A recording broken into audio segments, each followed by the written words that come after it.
Chers amis, ici Maxime Laporte, président général de la Société Saint-Jean-Baptiste de Montréal. Je me trouve présentement dans le Mordor, à Toronto, Canada, pour mon plus grand plaisir. C'est la tempête de neige. En passant, je vous le confirme, il n'y a personne ici qui dit « Hi, bonjour ». Mais pourquoi je me trouve ici? Parce que ces jours-ci se déroule un colloque qui s'intitule The Confederation of Tomorrow. C'est un rassemblement d'idéologues fédéralistes, de quelques intellectuels québécois de service du premier ministre du Québec, du premier ministre de la première ministre de l'Ontario, Mme Kathleen Wynne, ancien premier ministre aussi et ancien chef du Parti québécois, Pierre-Marc Johnson, qui manifestement est devenu copain-copain avec l'establishment libéral. Alors tout ce beau monde-là souhaite réfléchir sur l'avenir de l'Union canadienne. Ça semble être un événement assez stratégique, un événement qui est par ailleurs financé notamment par Power Corporation. Et ce qui m'a amené ici, c'est que, il s'agit d'une des premières vraies sorties de M. Couillard dans le cadre de sa nouvelle politique soi-disant constitutionnelle qui consiste à rouvrir des discussions. Alors, autrement dit, à faire du blabla sur le thème de la Constitution, puisque ce n'est que cela dont il s'agit. Et je n'avais absolument aucune attente. Aujourd'hui, il y avait une discussion entre Mme Wynne et M. Couillard. Ce que je pensais, c'est un peu confirmé.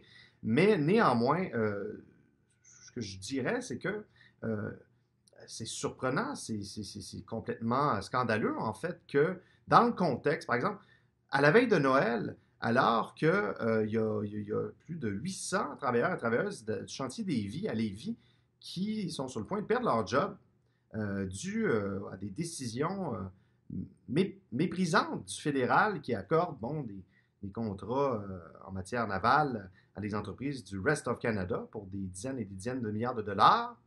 Je ne sais pas, on se serait peut-être attendu à ce que le premier ministre Couillard ne sourit pas trop aux soi-disant mérites du fédéralisme collaboratif.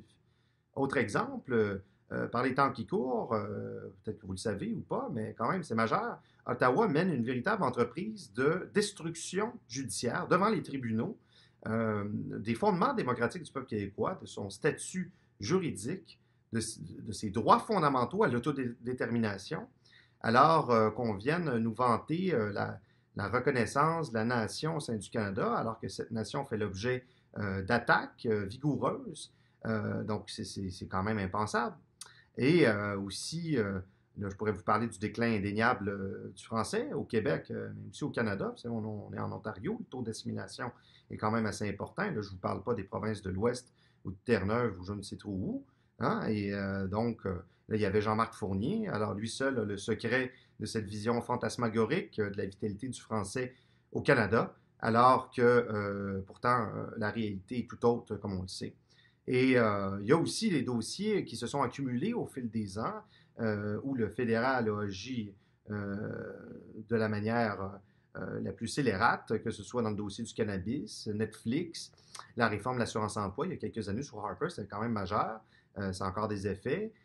Parlant de l'assurance-emploi, les détournements de la caisse, des surplus de la caisse, les transferts en santé, hein, c'est pas abstrait, les ports fédéraux à l'abandon, le pont Champlain, l'environnement, on a dû se battre contre le projet Énergie-Est que vous souhaitez nous imposer à Ottawa, Muskrat Falls, la gestion de l'offre, les accords transpacifiques, Canada-Europe, Bombardier, les conséquences de l'arrêt Jordan, les demandeurs d'asile, le bois d'œuvre, l'évasion fiscale, la banque d'infrastructure, la tentative de centralisation de la Commission des valeurs mobilières, et j'en passe, tous les déplacements de sièges sociaux vers Toronto.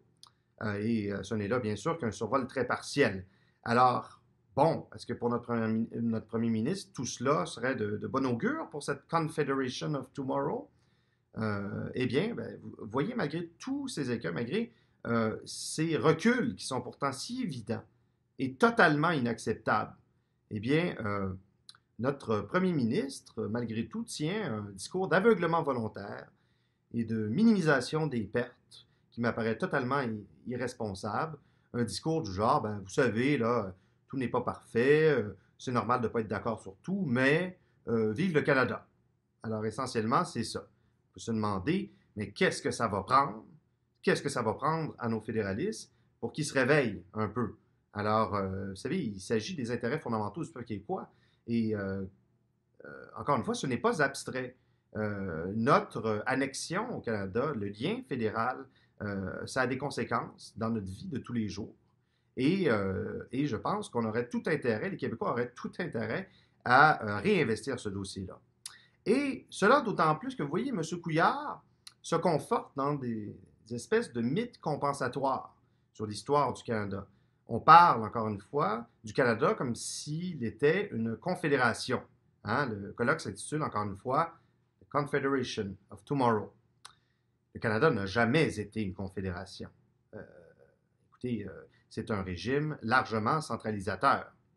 Et au moment de la fondation de la Confédération, vous savez, le gouvernement provincial, je ne sais pas trop, je pense qu'il était encore moins puissant qu'un gouvernement municipal d'aujourd'hui. Et c'était l'Église qui gérait essentiellement la santé et l'éducation, soit les deux principaux domaines de compétences du Québec.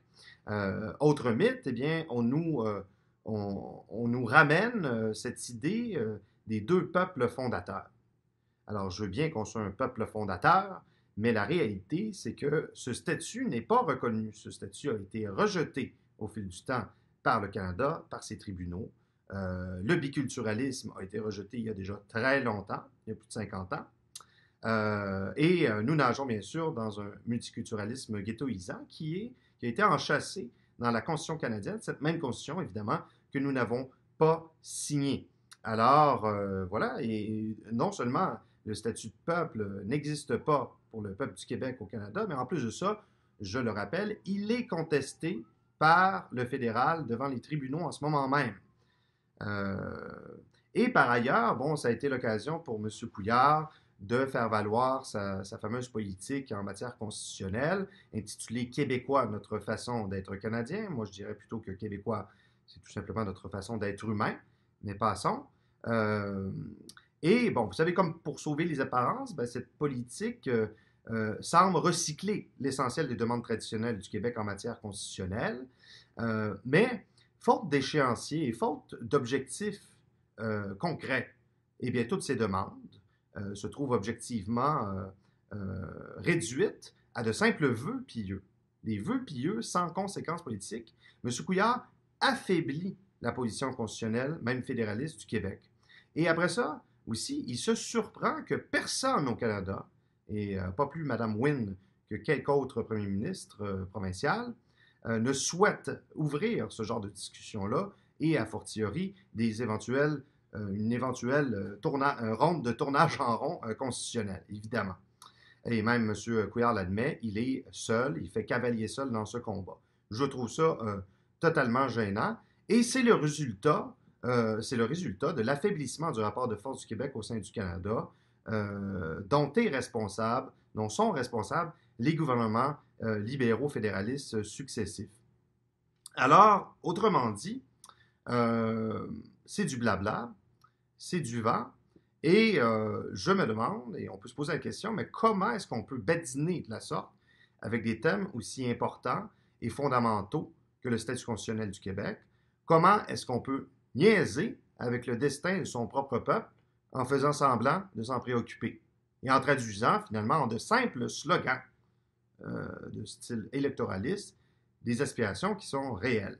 Je rappelle qu'au Québec, invariablement, hein, malgré tout, il y a entre 35 et 40 % d'indépendantistes.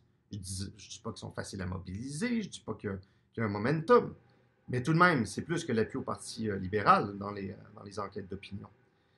Je pense que ce mariage forcé qui est le Canada doit être dissous.